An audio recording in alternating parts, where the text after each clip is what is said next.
Welcome to the series, The Corruption Metabolism, Episode 1, When Love Becomes Possession.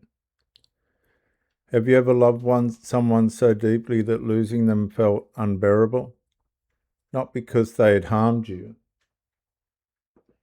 not because they had betrayed you, but because the thought of life without them created fear.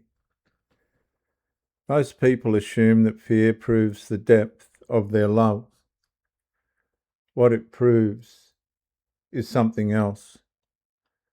What if corruption has already entered the relationship? The corruption metabolism rarely attacks love directly. It enters through love, then slowly converts affection into possession. Love begins with appreciation. You value someone's presence. You enjoy their company. You celebrate their existence. You want what is good for them. And at this stage, love remains free. But human nature carries another impulse beneath virtue: fear.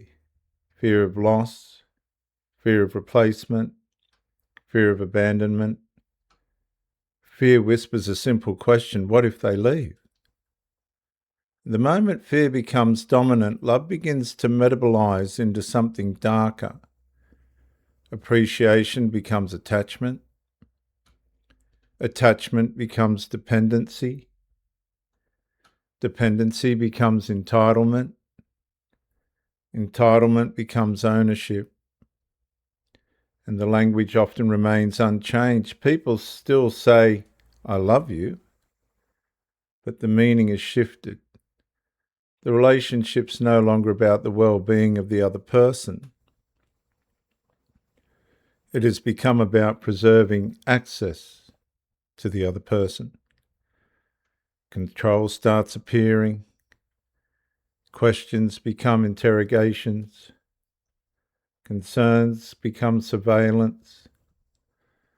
Affection becomes pressure. Protection becomes restriction. The individual believes they're fighting for love while slowly suffocating it. And the tragedy is that possession often distinguishes itself as devotion. The more controlling the behaviour becomes, the more justified it feels. Yet genuine love allows another person to remain a person.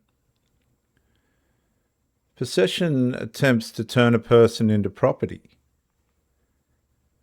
The corruption metabolism has completed its first conversion. The virtue remains visible. The corruption remains hidden.